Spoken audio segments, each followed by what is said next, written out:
Convido os irmãos a abrirem a palavra do Senhor na primeira carta de João, capítulo 5, para fazermos a leitura dos primeiros 5 versos deste último capítulo desta carta. E já no finzinho da Bíblia, antes de Apocalipse, temos as 3 cartas do apóstolo João.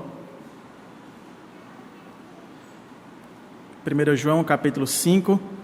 Você pode acompanhar em sua Bíblia, você que está aqui, você também que nos acompanha na transmissão.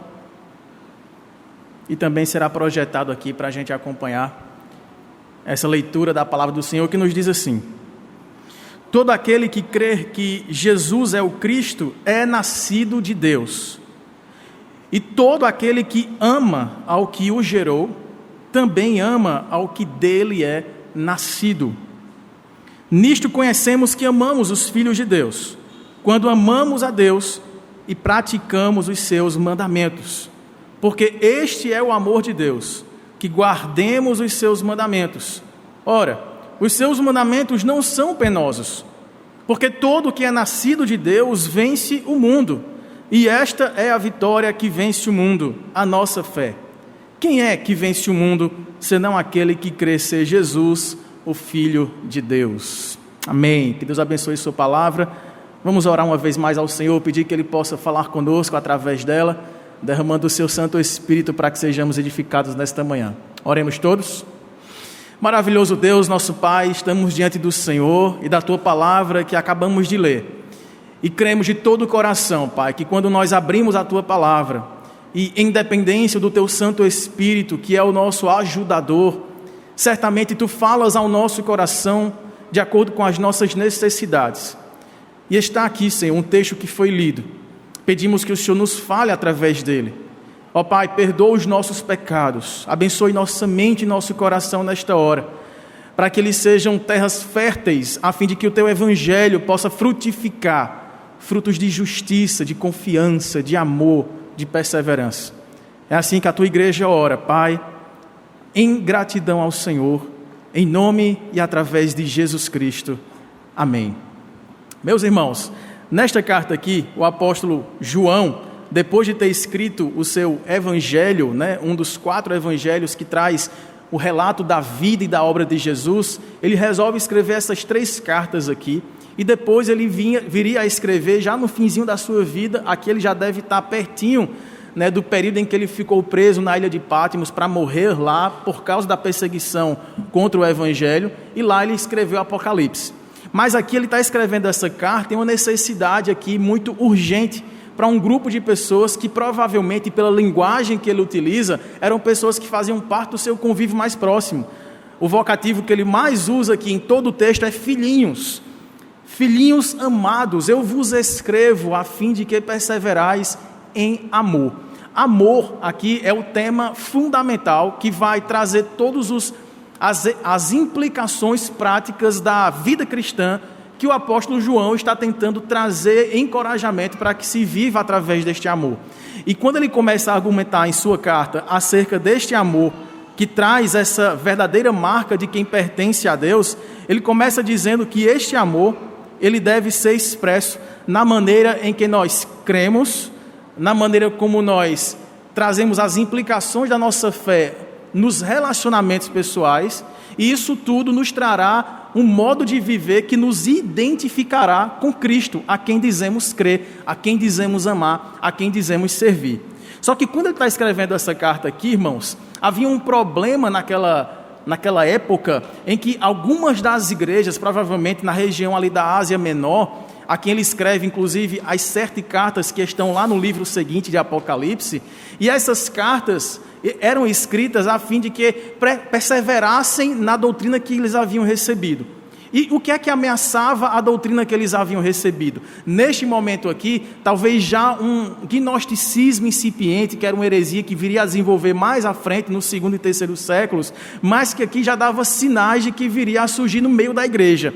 Era uma mistura de filosofia grega com aspectos do cristianismo, de modo que eles olhavam para Jesus e na mente grega não havia como compreender a mesma pessoa, Jesus, ser Deus e ser homem.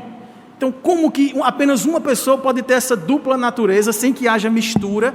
sem que haja conflito, sem que haja sobreposições, mas de maneiras plenas, essas duas naturezas, elas estão ali completas, perfeitas, íntegras na pessoa de Jesus, que é o Filho de Deus e que é o Filho do homem.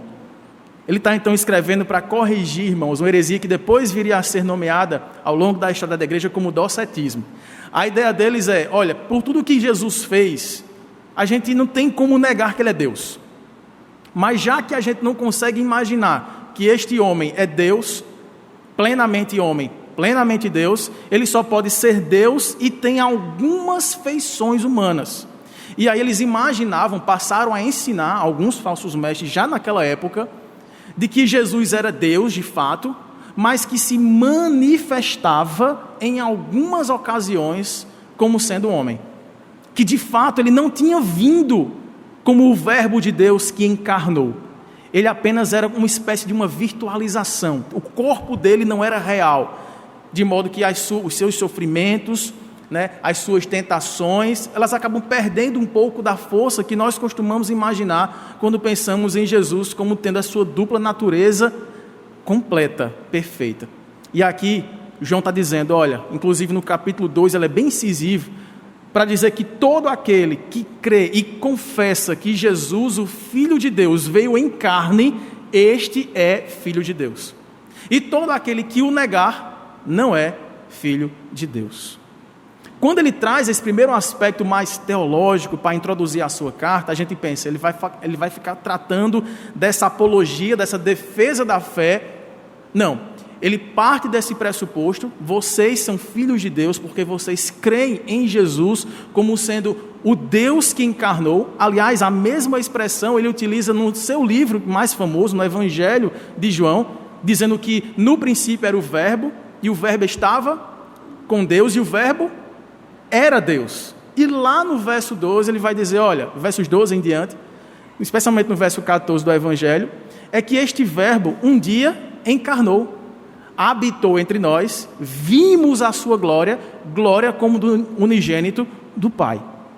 Então, de fato, a defesa aqui de João é posicionar aqueles irmãos na fé verdadeira, a fim de que através da vivência prática da fé verdadeira, eles tivessem um verdadeiro testemunho. E qual é o verdadeiro testemunho? É que se eu creio em Jesus como o Deus que se fez homem, o Senhor que se fez servo, para trazer salvação aos homens que nele viessem a crer, tais homens são transformados por este mesmo Deus que aprove de uma maneira impensável amar o mundo de uma tal maneira de enviar o seu único filho para ser sacrifício por pecadores que não o mereciam, para morrer a fim de que pessoas tivessem vida e vida eterna.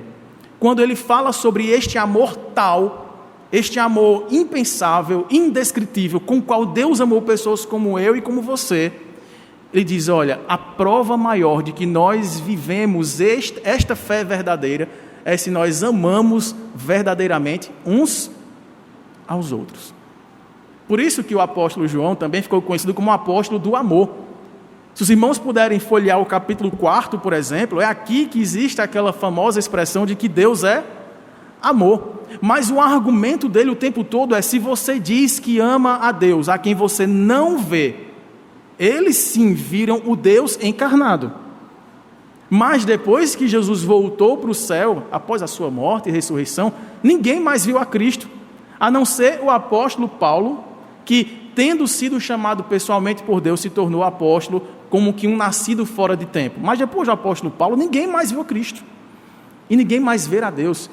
Aliás, foi o próprio Jesus quem disse que Deus é Espírito, e importa que seus adoradores o adorem em Espírito, não vendo, não tocando, não ouvindo sua voz tão claramente como vocês me ouvem agora. Mas à medida em que nós conhecemos esse Deus de amor e nos relacionamos com Ele através do seu Filho, que encarnou, viveu entre nós, morreu a morte dos nossos pecados, mas não ficou lá subjugado pela morte, e sim ressuscitou para nos dar uma nova vida de obediência, de paz, de humildade, de serviço ao seu reino, nós somos agora capacitados para não apenas nos arrepender dos nossos pecados cometidos, e sim caminharmos nessa nova vida de Cristo, que se baseia na prática do amor. E como tem sido difícil, irmãos, falarmos em amor nos tempos em que vivemos.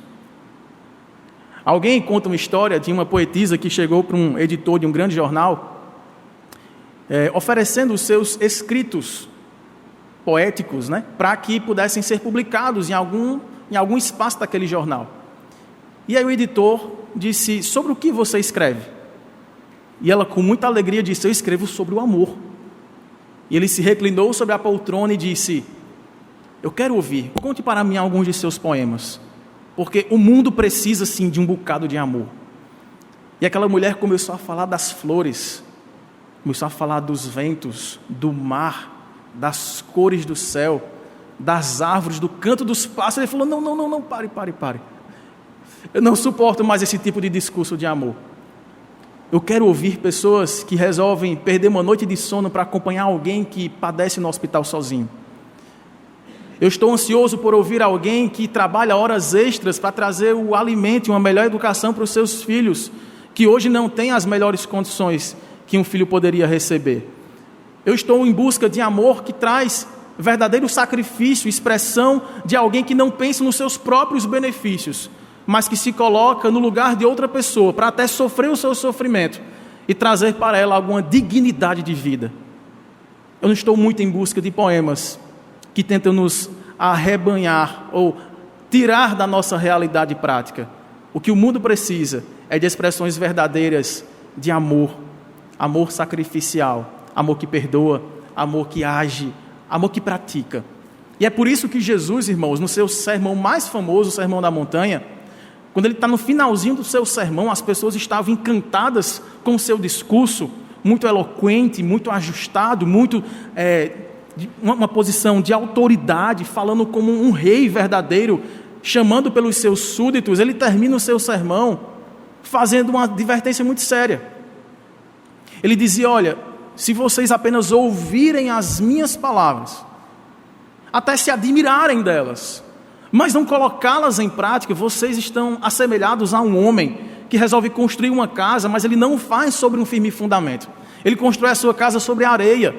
E aí vem os vendavais, vem as chuvas, vem as tempestades, vem os terremotos, vem o ladrão, vem as lutas, vem a doença, e essa casa, por ter sido construída em um fundamento muito frouxo, ela não vai suportar o dia mau, ela vai ruir. Porém, o homem prudente é aquele que ouve as minhas palavras e as pratica, porque é comparado ao homem que constrói uma casa sobre a rocha, que não está imune a receber as dificuldades, os vendavais da vida, mas que ao sobrevirem sobre esta casa, as lutas, as dificuldades, as esperadas e as inesperadas da vida humana, esta casa permanecerá de pé, porque foi construída sobre a rocha. João está dizendo: olha, você quer saber se a sua vida de fato está sendo construída de maneira segura aqui e para o porvir? Avalie se você tem desfrutado na sua vida do amor do Pai e se isso tem se configurado na maneira como você ama as pessoas. Ele gasta a carta inteira então para falar de amor. Só que no final da carta, quando chega nas letras que lemos aqui, nos primeiros 5 versos deste último capítulo, ele está incentivando aqueles irmãos a fazer esse teste, se o amor que existe no coração deles é decorrente da fé, a fé que vence o mundo, a fé que faz com que a nossa casa permaneça de pé nas tempestades do mundo, quando nós formos atingidos por elas.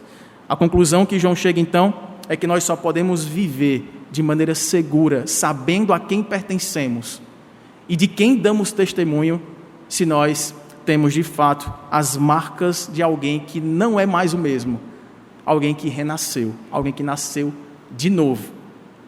Então, as marcas do novo nascimento, do verdadeiro novo nascimento, elas testificam que nós pertencemos a esse Deus. No primeiro versículo, nós temos 2 marcas aqui de um verdadeiro renascido em Deus, que foi agora capacitado a viver neste amor e nesta obediência. Diz o texto que todo aquele que crê que Jesus é o Cristo é nascido de Deus. Qual a primeira marca então, irmãos? Palavrinha com 2 letrinhas. Fé. Primeira marca de alguém que deixou de ser alguém que vive para si mesmo, baseado em suas próprias filosofias, sua própria compreensão da realidade, suas próprias imaginações acerca do que é Deus, de como adorá-lo, como nós vimos na aula hoje pela manhã, de que maneira Deus se revelou a nós, de que maneira nós o conhecemos e podemos retribuir ou responder ao seu chamado de sermos adoradores verdadeiros através de um culto que lhe seja agradável. Ele designou a maneira pela qual nós devemos crer. O caminho que nós chegamos até Deus, para nos fazermos pertencentes à sua família, não tem outro, irmãos. Não é o nosso esforço, a nossa imaginação, o nosso conhecimento de mundo, mas é a fé no Filho de Deus. Este mesmo João registrou uma história de Jesus Cristo, encontrando-se com um mestre da lei da sua época, alguém que conhecia as sagradas letras do Antigo Testamento, conhecia as profecias, conhecia os livros de sabedoria, conhecia os livros históricos que traziam os registros da fé do povo que Deus chamou para ser seu, chamado Nicodemos. Lá em João capítulo 3, no Evangelho, se os irmãos observarem, os primeiros versículos, Jesus tem esse encontro com esse mestre da lei, mas é surpreendido por uma pergunta, ou na verdade, a resposta de Jesus veio a surpreender a indagação daquele homem que tinha conhecimento da lei. Diz o verso 1 que havia entre os fariseus era este grupo que conhecia as Escrituras Sagradas, um homem chamado Nicodemos. Ele era um dos principais judeus. Este Nicodemos, de noite, para que ninguém pudesse vê-lo, já que Jesus era rejeitado por esse grupo, por esses fariseus, à noite foi ter com Jesus. E lhe disse: Rabi, que significa mestre, né? Sabemos que tu és mestre vindo da parte de Deus, porque ninguém pode fazer estes sinais que tu fazes, se Deus não estiver com ele. A isto respondeu Jesus: em verdade te digo, que se alguém não nascer de novo, não pode ver o reino de Deus. Nicodemos chegou com um elogio para Jesus. Ó Jesus, eu sei que o Senhor está sendo perseguido aí, o Senhor já fez alguns milagres, a tua fama tem percorrido, tem incomodado a classe religiosa aqui de Jerusalém, mas eu sei que tu és mestre vindo da parte de Deus, porque os sinais que tu fazes não podem ser sinais naturais, são sinais extraordinários, vindo de Deus. E aí Jesus faz algo que nenhum de nós aqui esperava. Jesus não costumava perder tempo nos encontros que ele tinha. Aliás, ele tinha pouco tempo aqui na terra. Seu ministério terreno, formalmente falando, durou pouco mais de 3 anos. E ao encontrar com alguém que tinha essa influência, conhecedor da lei, alguém que era conhecido na comunidade judaica como alguém que zelava pela palavra de Deus, Jesus foi direto ao ponto. Lembra? Não importa admirar as minhas palavras, admirar as minhas obras. É necessário nascer de novo. Te digo, se alguém não nascer de novo, não poderá ver o reino de Deus. Nicodemos toma um susto e pergunta: espera aí, Senhor, como pode um homem nascer sendo velho? Pode porventura voltar ao ventre materno e nascer segunda vez? E aí Jesus responde: em verdade te digo, quem não nascer da água e do Espírito não pode entrar no reino de Deus. O que é nascido da carne é carne, mas o que é nascido do Espírito é Espírito. Jesus Cristo, irmãos, veio revelar o Pai aos seus. Se você voltar aqui uma página para o capítulo 1, diz o verso 12, diz o verso 11, que Jesus veio para o que era seu, mas os seus não o receberam. Não reconheceram como Deus e homem, Senhor, Messias, o Cristo de Deus para trazer salvação aos homens. Mas no verso 12 diz: porém, a todos quantos o receberam, deu-lhes o poder de serem feitos filhos de Deus, a saber, os que creem no seu nome. Quem são esses que vão crer no nome de Jesus? Verso 3, vamos ler juntos? Os quais não nasceram do sangue, nem da vontade da carne, nem da vontade do homem, mas de Deus. Alguém que crê em Jesus, ele nasce, não um novo nascimento da carne, não voltando para o ventre da sua mãe. Ele nasce vindo de Deus. Todos nós, irmãos, tivemos um nascimento natural, o nascimento do sangue, que o apóstolo João usa aqui a palavra.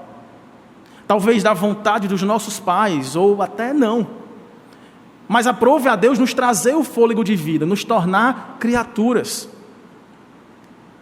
Só que todos nós, ao nascermos, nascemos com uma natureza, e você há de concordar comigo, que na primeira oportunidade de tomar alguma decisão, entre fazer alguma coisa que vai trazer glória a Deus, ou glória para si própria, adivinha o que a gente escolhe?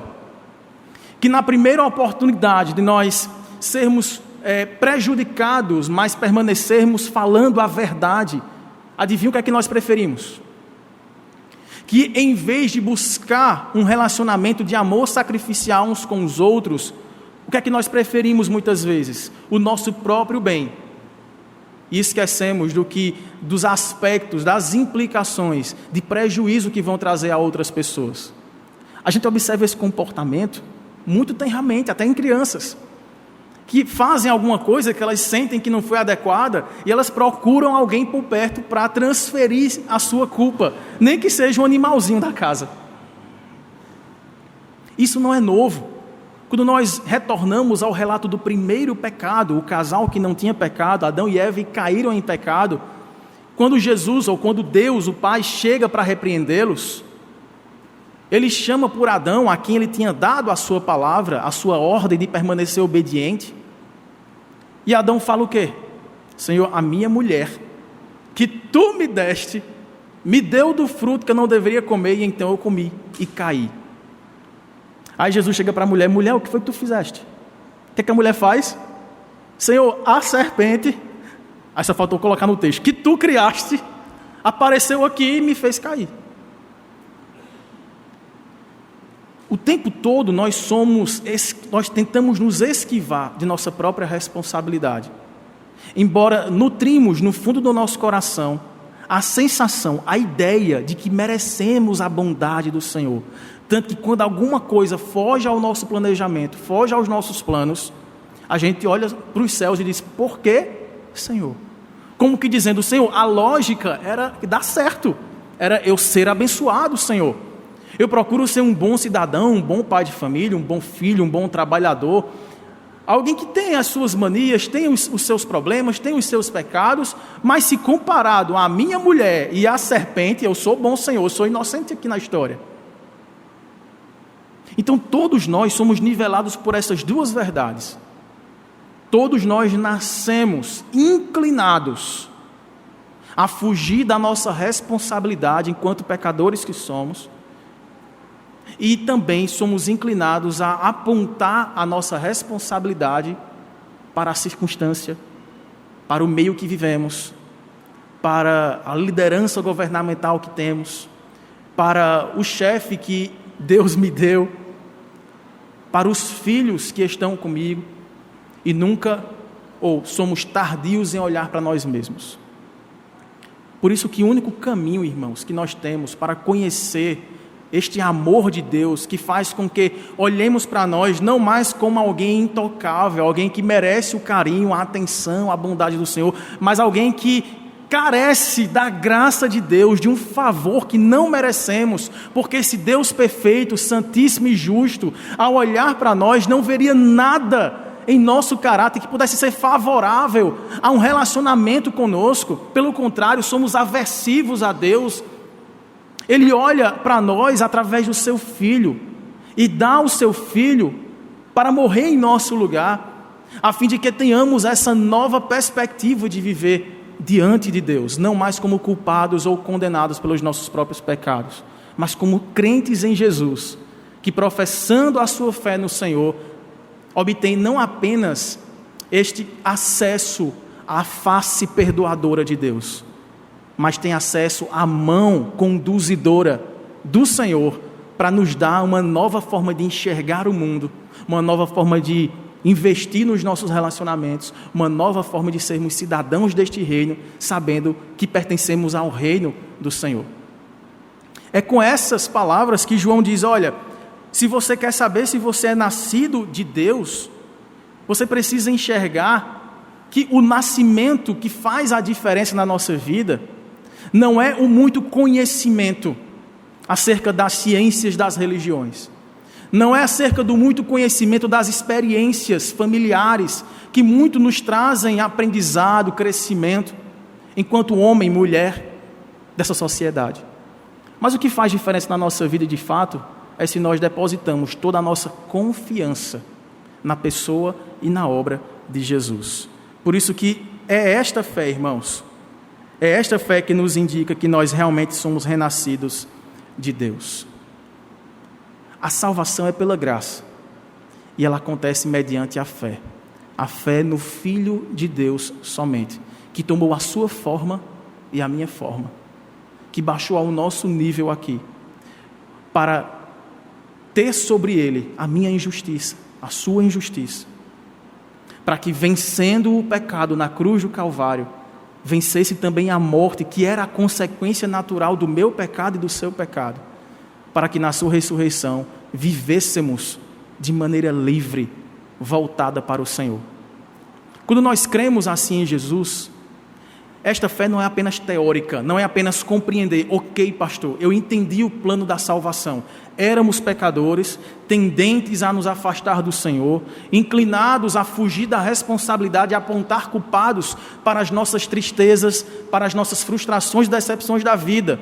Mas eis que Deus enviou o seu Filho, o único Filho, sendo Deus, se fez homem, para como homem sofrer as nossas tentações, sofrer tudo aquilo que nós passamos em termos de tribulações, sofrer solidão, desamparo, desprezo dos seus, inclusive da sua casa, sofrer com a incredulidade do seu próprio povo, para que, sendo rejeitado por todos, pudesse amar sacrificialmente todos aqueles que o Pai lhe desse, para crer nele e tivessem a vida eterna. Isso eu entendi, pastor. Mas como eu posso testar o meu coração, a fim de eu ter essa certeza de que a fé que eu tenho em Jesus, ela é verdadeira?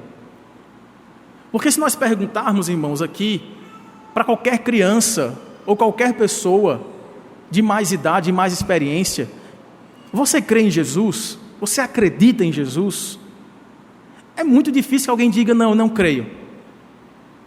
As pessoas vão dizer, não, claro, ele existiu. A história traz o registro da pessoa de Jesus, o grande mestre que trouxe o ensino sobre o amor ao próximo, que trouxe o ensino sobre viver sábio, o grande rabi, assim como Nicodemos reconhecia. Não, eu reconheço esse Jesus. Ele nos deu o exemplo do amor, do perdão, da compaixão, da fé no Pai. Ele nos deixou um grande exemplo. Ele é um grande mestre.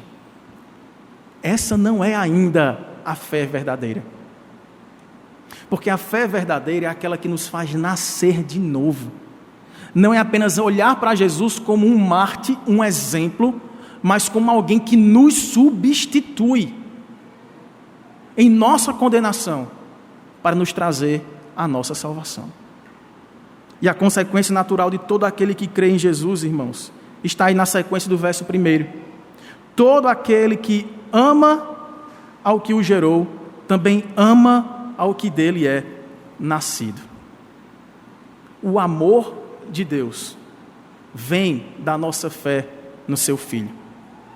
Do mesmo jeito que Deus provou o seu amor pelo fato de ter enviado o seu único Filho para morrer por nós, sendo nós ainda pecadores, a prova de que nós cremos verdadeiramente nesse Deus para a nossa salvação é se o nosso coração agora pulsa não de um amor próprio, visceral, cego, por nossas próprias capacidades, por quem nós somos, por nossa história, por aquilo que possuímos, mas se o nosso coração foi tomado de um amor que agora coloca em primeiro lugar este Deus de amor. As coisas, ou as demais coisas, passam a se tornar agora dependentes da atitude que eu tenho de amor para com esse Deus, que me amou primeiro. Porque se nós amamos a Deus, é porque Deus nos amou primeiro. E se Ele nos amou primeiro, esse amor nos constrange, porque nós não merecíamos esse amor.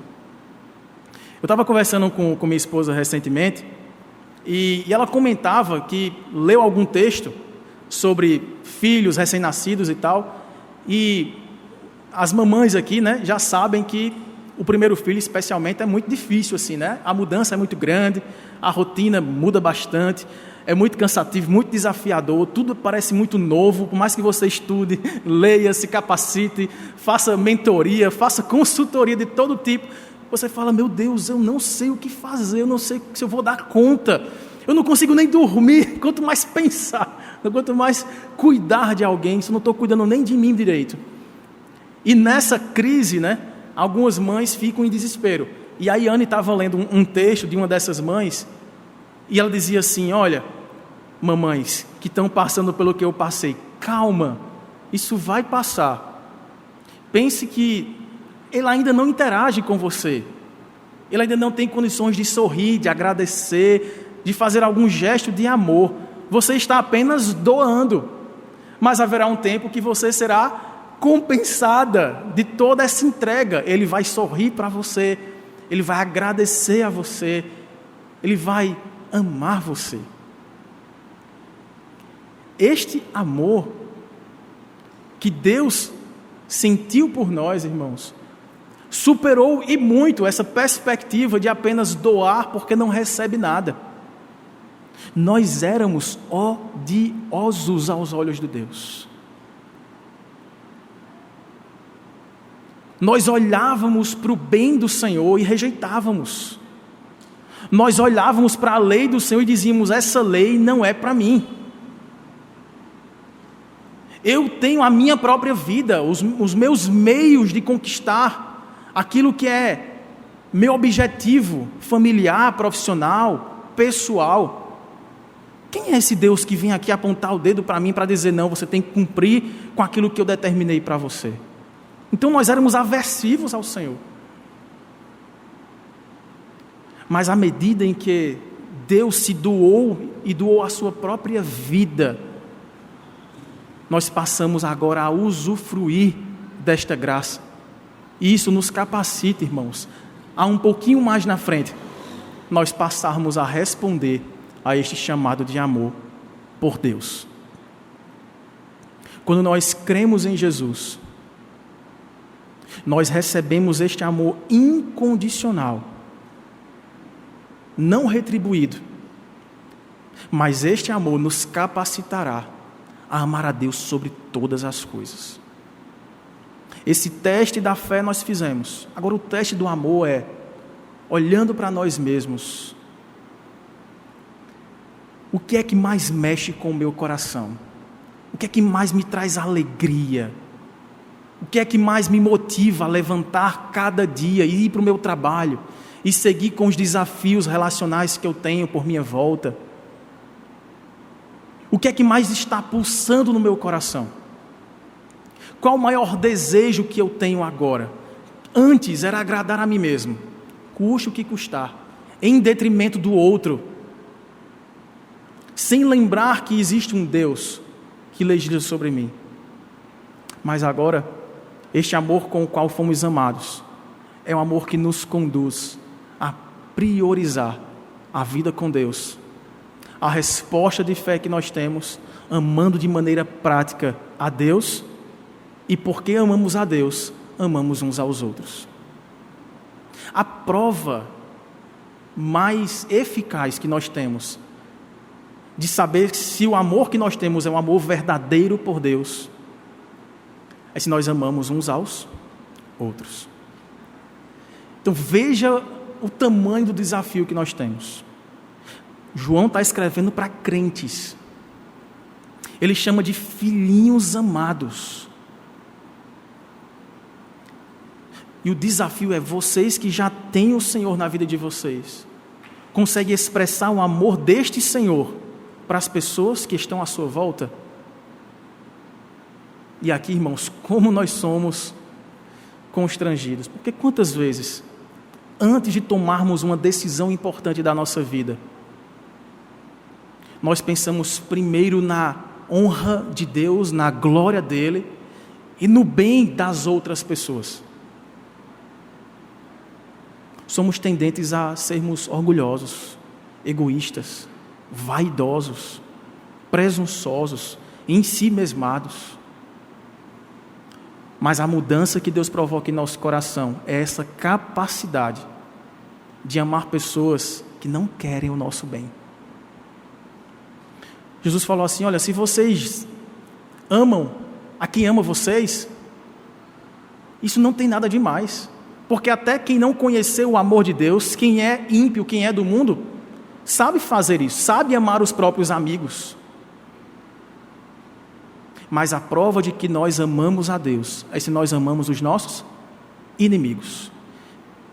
Quem são as pessoas hoje que mais te desafiam na paciência, na longanimidade? Quem são as pessoas hoje que mais te desafiam na honestidade, na perseverança, no amor? É para essas pessoas que nós devemos expressar todo o nosso amor. Se nós cremos, nós amamos. Se nós amamos, nós obedecemos. Esta é a terceira marca, que está aí nos versos 2 e 3. João disse: nisto conhecemos que amamos os filhos de Deus, uns aos outros. É o que, irmãos? Quando amamos a Deus e praticamos os seus mandamentos. Porque este é o amor de Deus, que guardemos os seus mandamentos. Ora, os seus mandamentos não são penosos. Obediência. E aqui eu lembro da palavra de Jesus, escrito mais uma vez por este mesmo autor, João, só que no seu evangelho, lá no capítulo 14, no versículo 21. Nos últimos dias, de Jesus aqui na terra, ele se dirigindo aos seus discípulos, trazendo consolo por dizer: olha, é necessário que eu vá, que eu seja morto, que eu pague pelo pecado de vocês e que eu suba até os céus para enviar o outro Consolador. Mas não se preocupem, eu estarei com vocês todos os dias. Mas ele trouxe também algumas advertências para além do consolo. Uma delas está aqui, verso 21. Vamos ler juntos? Aquele que tem os meus mandamentos e os guarda, esse é o que me ama. E aquele que me ama será amado por meu Pai, e eu também o amarei e me manifestarei a ele. Nós provamos que amamos a Deus e amamos ao próximo através da maneira prática de expressar isso: obediência. Nós acabamos de ver que uma das marcas de alguém que nasceu de novo, capacitado agora para amar e obedecer a Deus, é alguém que crê em Jesus, crê somente em Jesus, não crê na força do próprio braço, nas próprias capacidades. Mas agora a nossa advertência é que nós devemos testar este verdadeiro amor pelo modo como ele se expressa na vida prática, na obediência aos mandamentos do Senhor. Mas veja que a obediência já é um fruto de alguém que já foi amado por Deus, e porque foi amado por Deus, ama as pessoas, e porque ama as pessoas, agora é capacitado para fazer o bem por elas, em nome de Deus, obedecendo aos seus mandamentos. Só que aqui, irmãos, João diz: olha, os mandamentos de Deus, voltando lá para o verso 3, não são penosos. E aqui a coisa pega. Porque ainda que renascidos em Cristo, porque cremos no Senhor, porque amamos a sua palavra, porque amamos conhecê-lo mais, porque queremos amar ao próximo como a nós mesmos, mesmo capacitados pelo Espírito Santo, enfrentamos dificuldades sim, de obedecer ao Senhor. Antes éramos completamente incapazes de obedecer a Deus. Agora que temos o Senhor como o guia da nossa vida, nós somos capacitados, mas enfrentamos dificuldades, sim ou não? Só que Jesus, no Evangelho de Mateus, no capítulo 11, naquele famoso texto que nós usamos para consolar as pessoas que passam por momentos de grande angústia, dificuldade, a partir do verso 28, Mateus 11, 28, Jesus se dirige para os seus discípulos dizendo assim: vinde a mim, todos os que estáis cansados e sobrecarregados, e eu vos aliviarei. Tomai sobre vós o meu jugo e aprendei de mim, porque sou manso e humilde de coração, e achareis descanso para a vossa alma. Vamos ler agora o verso 30 juntos? Porque o meu jugo é suave e o meu fardo é leve. Houve uma troca na cruz do Calvário. Qual era o fardo que nós carregávamos? Qual era o jugo? Jugo é aquela peça que antigamente se prendia 2 bois, 2 gados, aquela peça de madeira, colocava aqui no lombo do gado para que eles pudessem juntos fazer uma força para puxar alguma carga ou arar o solo. Esse jugo que estava em nós, ele nos pendia para irmos num caminho distante do Senhor, seguindo os nossos próprios raciocínios, nossas próprias formas de imaginar esse Deus, imaginar o que é o Senhor Jesus, imaginar o que é a vida que é agradável a Ele. E porque éramos pecadores, essa nossa imaginação sempre era defeituosa, sempre nos pendia para alguma idolatria, para alguma forma de nós olharmos para alguém que nós admiramos e idolatrarmos essa pessoa, ou olhar para algum bem nosso e acharmos que nele estava o senso de existência, o propósito de trabalharmos e ganharmos dinheiro aqui na terra. A olharmos para alguém, para o nosso cônjuge ou para o nosso filho, e nós dizemos: isso aqui é tudo para mim, isso aqui é meu senso, meu propósito de existir. O jugo que nós tínhamos, esse fardo, nos era muito pesado, porque eles nunca conseguiram satisfazer as nossas reais necessidades. Quantas pessoas se frustram por colocarem toda a sua expectativa de viverem alegres num casamento, e depois que passa o noivado e vem a cerimônia de casamento, entrou o primeiro ano de casamento e você fala: ih, é diferente o negócio. Aí todo mundo chega para você e diz assim: que coisa boa, né? Primeiro ano, só lua de mel, só alegria, só festa. E você: ih, tem alguma coisa errada com a gente, porque não está assim não. Ou muitas vezes colocamos nossas expectativas de vivermos alegres aqui com o nosso desempenho profissional, com a nossa carreira. E aí, quando acontece de sermos injustiçados ou não conseguirmos alcançar os objetivos que nós traçamos para a nossa carreira, ou quando nós perdemos alguma oportunidade que nós achávamos que era a porta da felicidade para a nossa vida, a gente entra num estado de grande frustração. E a gente descobre que agora não temos mais para onde olhar para poder sorrirmos. Então, em qualquer lugar que nós depositemos a nossa esperança, ele vai falhar em cumprir com a nossa expectativa. Qualquer que seja a pessoa, qualquer que seja a coisa, eles nunca nos satisfarão. Sabe por quê, irmãos? Porque a terceira coisa que nos une a todos, além de todos termos nascido inclinados a pecar, além de todos nós termos nascido inclinados a buscar desculpas para os nossos próprios fracassos, a terceira coisa que nos une é que todos nós nascemos para adorar. Todos nós nascemos. Pastor, você não está sabendo o que você está falando. Eu não tenho a mínima vontade nem de estar aqui. Eu venho aqui para cumprir algum tipo de agenda. Eu venho por causa do meu filho, mais uma vez, né? Eu venho por causa da minha esposa. Eu venho porque eu vim encontrar algumas pessoas aqui que é bom que elas me vejam neste ambiente. Todos nós nascemos com a necessidade de adorar. O apóstolo Paulo disse que mesmo com esta tendência de nascermos para adorar, quando ele escreve a sua carta aos Romanos, capítulo 1, diz que o homem anda tateando nas obras criadas, no mundo que ele tem, em busca de uma fonte que lhe dê essa satisfação para que ele possa adorar e aí cumprir o real propósito da sua vida. Nascemos para adorar.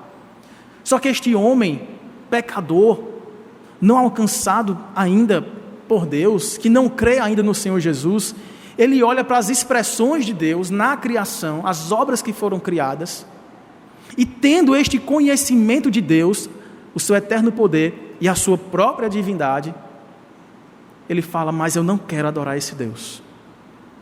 E eles se tornam adoradores da criatura, qualquer que seja. E no fim das contas, essa adoração, ela volta-se para ele mesmo, adoradores de si próprios. É preciso então que haja uma mudança na nossa trajetória, a fim de que essa tendência de adorarmos deixe de estar contemplada nas coisas, em outras pessoas, em outras filosofias dos homens, em outras esperanças vinculadas às coisas que aqui surgem e aqui ficam, e passe a ser reposicionada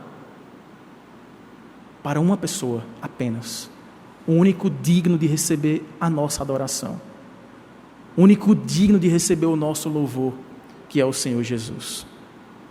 Quando nós olhamos para esse Jesus e queremos obedecê-lo, o fardo se torna leve. Aquele fardo pesadíssimo que nós tínhamos de buscar com sangue, suor e sacrifício a tão sonhada felicidade, o tão sonhado prazer e satisfação de viver neste mundo, passa a ser concentrado agora na fonte verdadeira, onde nós cavaremos e encontraremos a água que saciará a nossa sede. Quando nós olhamos para Jesus, irmãos, todo aquele nosso esforço vão de trabalhar por um tesouro que jamais veríamos e jamais desfrutaríamos, ele simplesmente brilha em nossa frente. Ele arranca as nossas vendas espirituais, nos dá entendimento da sua palavra e nos reposiciona como recipientes desta graça que nos transforma em pessoas capazes de obedecê-lo. Antes era impossível, era pesadíssimo, era um jugo insuportável. Agora, apesar de ainda ser um jugo, apesar de ainda termos nossos fardos, olhamos para trás e vemos que não estamos caminhando sozinhos com esse peso. Há outras pegadas conosco. E tão poucas vezes, ou não, na verdade não raras vezes, olhamos para trás e confundimos. Ora, só há pegadas de uma pessoa. E quantas vezes nós percebemos que é porque o Senhor viu que nós nem força tínhamos para continuar e resolveu nos suportar, nos sustentar e nos levar pelo caminho, porque nós não poderíamos andar sozinhos e estávamos também sem forças para continuar como estávamos. Ele nos sustenta, é Ele quem nos guarda, é Ele quem nos alivia as dores, porque a maior dor que um homem e uma mulher pode sentir é aquela que nunca passa. A dor do parto é terrível, dizem, né? Anne não pôde experimentar a dor do parto natural, mas a dor do parto cesariano dura mais dias do que a dor do parto natural. Mas é uma dor que passa. Mas a pior coisa é, neste mundo de tanta injustiça, de tanto dissabor, de tanto medo, de tanta desigualdade, nós experimentarmos uma dor que nunca passará. A dor da falta de propósito, de sentido. A dor da falta de um alvo seguro para direcionarmos a nossa adoração, o nosso coração feito para adorar. Quando Jesus nos encontra, Ele vem para nos trazer o alívio dessa dor, a cura de um caminho cego, abrindo o nosso entendimento, nos dando segurança na trajetória. E essa segurança, ela é tão eficaz, irmãos, que até mesmo durante o trajeto, quando nos faltarem alguma força, quando nos sobrevirem aquelas tempestades, aqueles ventos impetuosos, aquelas injustiças, aquelas frustrações, aquelas decepções que virão ainda, que nós não estamos imunes por estarmos em Cristo Jesus. Tudo isso vem aliviado por esta segurança de que, apesar de difícil, eu estou no caminho certo. A pior coisa que a gente pode encontrar no nosso trajeto enquanto aqui estivermos é a dúvida constante de não sabermos para onde ir. Com Cristo, o alívio é certo, porque o caminho é certo e a chegada também. A vitória está logo ali. E é isso que o texto encerra nos versos finais, os versos 4 e 5, porque além da fé, do amor e da obediência, o resultado desta caminhada de crer no Senhor Jesus de todo o nosso coração, de amarmos a Ele acima de tudo, de todos, e expressarmos esse amor uns para com os outros, e de expressarmos e testemunharmos esse amor de maneira prática na obediência aos mandamentos do Senhor, isso tudo resulta para nós a chegada, a vitória que vence o mundo, ou a vitória que nos traz a chegada no destino final que o Senhor projetou para nós. Porque todo o que é nascido de Deus vence o mundo. E esta é a vitória que vence o mundo, a nossa fé. Estou lendo o verso 4. Vamos ler juntos o verso 5? Quem é que vence o mundo, senão aquele que crê ser Jesus, o Filho de Deus? Não é a fé em nós mesmos, é a fé em Jesus Cristo. Temos a vitória não apenas sobre os nossos pecados, porque lembramos que Cristo já pagou o preço deles. Se tem uma coisa que traz alívio, é quando a culpa deixa o nosso coração. Quem aqui ainda vive com os pais, né, e desobedece, faz alguma coisa que está em desacordo com a vontade dos seus pais, aquela sensação de como será a repreensão, será que eu vou tomar uma surra, será que é que vai acontecer comigo, o sentimento de culpa. E eu não sei quais dos irmãos aqui já passou por uma experiência que eu já passei, porque alguns irmãos me veem assim hoje um pouco mais calmo, mais tranquilo, mas perguntem à minha mãe como é que eu era quando criança. E ela diz assim, olha, ela sempre me ensinava na palavra do Senhor, sempre me ensinava a obediência aos pais, porque aqueles que obedecem e honram aos pais são prósperos na terra, né, têm um futuro diante da terra e diante do Senhor. Então ela sempre dizia, Kilvin, é um mandamento do Senhor, mas é um mandamento com promessa, já vem com um bônus. Então, meu filho, prefiro o caminho da obediência, é tão melhor, mas a gente é pecador, né? Teve uma vez que eu fiz tanta raiva em casa. Meus pais estavam participando do encontro de casais com Cristo. Hoje não se fala muito em encontro de casais, a gente não tem muito nas igrejas, mas antigamente, há alguns bons anos, tinha praticamente todo fim de semana. E meu pai, mesmo não sendo crente ainda, estava com minha mãe em um desses encontros. E eu passei o dia com minhas irmãs sozinhos, nós ali pré-adolescentes, eu e minhas duas irmãs, a gente tocando terror na casa, discordando em tudo, brigando, confusão. E aí, eu pensei, naquela época não tinha celular, né? Então, eu vou tirar o fio do telefone fixo e vou esconder, porque se as minhas irmãs quiserem ligar para os meus pais para contar o que é que está acontecendo aqui, não vai dar bom, né? Então deixa eles em paz lá, olha a mente da gente, né? Deixa eles em paz lá, a gente se resolve aqui. Nisso, meu pai tentava ligar lá para casa para saber como é que a gente estava. Ligou para o meu vizinho bateu na nossa porta, e aí eu comecei a esquentar o couro, a aquecer. Atendi o telefone, esperei tocar lá, e aí eu vi algumas promessas não muito boas para mais tarde, né? Eu passei, irmãos, aquela tarde inteira e o pedaço da noite, que eu não conseguia comer direito, olha que eu sempre gostei de comer muito, não conseguia comer direito, não conseguia ter paz, agoniado, né? Qual o nível, qual o patamar da surra que virá? Eu sendo o único filho homem, o mais velho, ser irresponsável a esse ponto, né, tornar a nossa casa incomunicável com os nossos pais que estavam fora de casa, preocupados com a gente. Já imaginei o pior, né? Já comecei a entregar meu espírito a Deus. E aí chega meus pais em casa. E aí não deu tempo de colocar uma roupa, um moletom, nem nada do tipo, né? Disse, vai do jeito que está mesmo. Fui lá para o terraço e fiquei esperando lá. E nisso chegam os meus pais. E meu pai, que nem crente era ainda nessa época, estava ouvindo o Evangelho, estava sendo tocado pelo Espírito Santo. Veio-me em direção e disse assim: Kilvin, eu te perdoo. E me deu um abraço. Meu pai nunca foi de abraçar muito, de falar muito, de expressar muito carinho. Sempre foi muito presente, muito, né, companheiro. Até demais, eu tinha vergonha porque ele vivia indo para os meus jogos internos e eu tinha vergonha de jogar a bola na frente do meu pai, que ele sempre jogou melhor do que eu.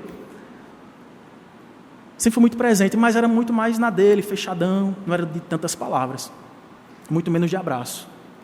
E ele chegou para mim e disse: eu te perdoo, meu filho. E eu fechei os olhos esperando aquela, né? E ele me deu um abraço. É essa troca que Deus faz conosco que traz esse alívio. Todo aquele fardo pesadíssimo, aquela culpa, aquele senso de o que vier daqui para frente eu mereço mesmo. Eu não mereço ser feliz. Tudo que eu tentei na vida deu errado. Meus relacionamentos, minha carreira profissional não foi como eu gostaria. As coisas que eu empreendo não dão certo. Meu casamento está em crise. Chega um momento que o fardo parece esmagar a gente. E a gente só fica esperando pelo pior. O erro está em mim, porque tudo à minha volta está ruindo. E aí Deus envia o seu filho para dizer aqui: vem cá, eu te perdoo. Você é meu. Eu te recebo. Você não será condenado pelos seus pecados. Você está perdoado. Todo o castigo que você merecia agora, eu tomei no teu lugar. Eu assumo o prejuízo de pai por tudo que você fez, para te fazer tudo o que você deve ser em Cristo Jesus. É assim que Ele faz conosco, irmãos. Esse tipo de vitória é a fé que vence o mundo. É a fé que nos levará neste caminho cheio de percalços, com tribulações esperadas e inesperadas, com desafios de toda ordem. Mas sobre tudo o que você deve guardar nesta vida, guarde o seu coração em fé, amor e obediência ao Senhor.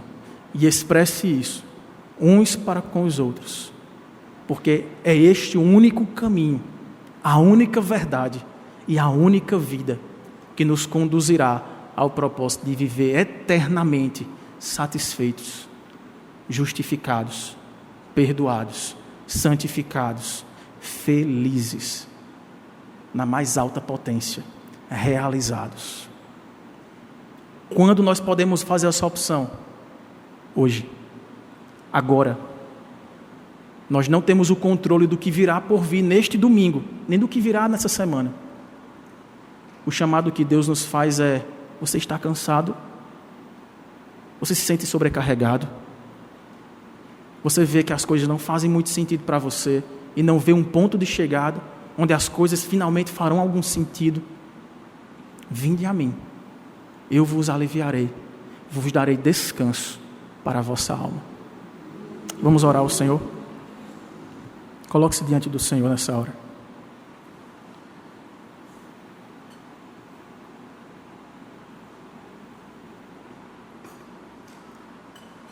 Essa é a hora em que você deve avaliar se a fé que você diz ter em Jesus é a fé que vence o mundo. É a fé que perdoa pecados. É a fé que santifica. É a fé que traz amor verdadeiro ao coração. É a fé que nos capacita a obedecê-lo. Se não for, essa é a oportunidade que Deus está dando para que nós possamos fincar no nosso coração essa verdadeira fé que nos fará renascidos em Cristo Jesus, preparados para toda boa obra, preparados para a eternidade de plena paz e alegria com o Senhor. Maravilhoso Deus, nosso Pai, eis-nos aqui diante do Senhor.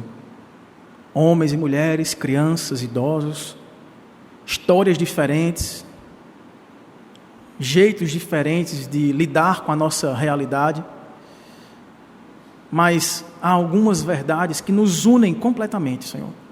Todos nascemos carentes do Senhor, todos nascemos inclinados ao pecado, todos nascemos inclinados a fugir da nossa própria responsabilidade, a apontar culpados para os nossos fracassos.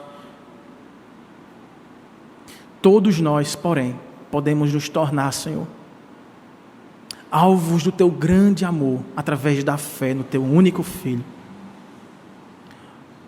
Ó Deus, se há entre nós pessoas que, ouvindo essa mensagem, avaliando o seu próprio coração, desconfiam que sua fé não é a fé verdadeira, ela não tem se designado em um amor sacrificial, uns para com os outros, demonstrando que este amor é a Deus acima de tudo e de todos, e se não há obediência crescente em nosso coração, ó Deus, que tudo nos transforme nesta manhã, inunde o nosso coração com esta fé verdadeira, que é dom do Senhor, não vem de nós mesmos, e faça com que, Senhor, essa fé possa florescer em uma nova forma de ver e viver este mundo.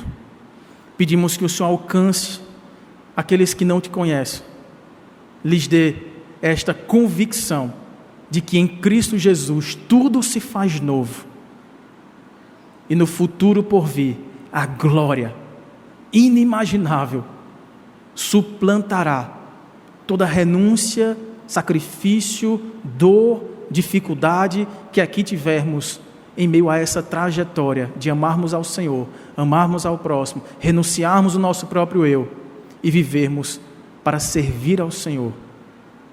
Ó Pai, faça isso, completa em nós também, aqueles que já creem no Senhor, esta boa obra de transformação. Se a nossa fé nesta manhã estava minguada, Senhor, acostumada a ritos religiosos, acostumada a discursos eloquentes, mas não transformadores de nossa própria realidade, se nossa identidade como renascidos em Cristo se perdeu ao longo do tempo e das circunstâncias, perdoa-nos, transforma-nos e faz com que possamos de fato viver diante da face do Senhor em obediência, em amor e em santidade. Assim nós oramos e agradecemos em nome e para a glória de Jesus. Amém, Senhor.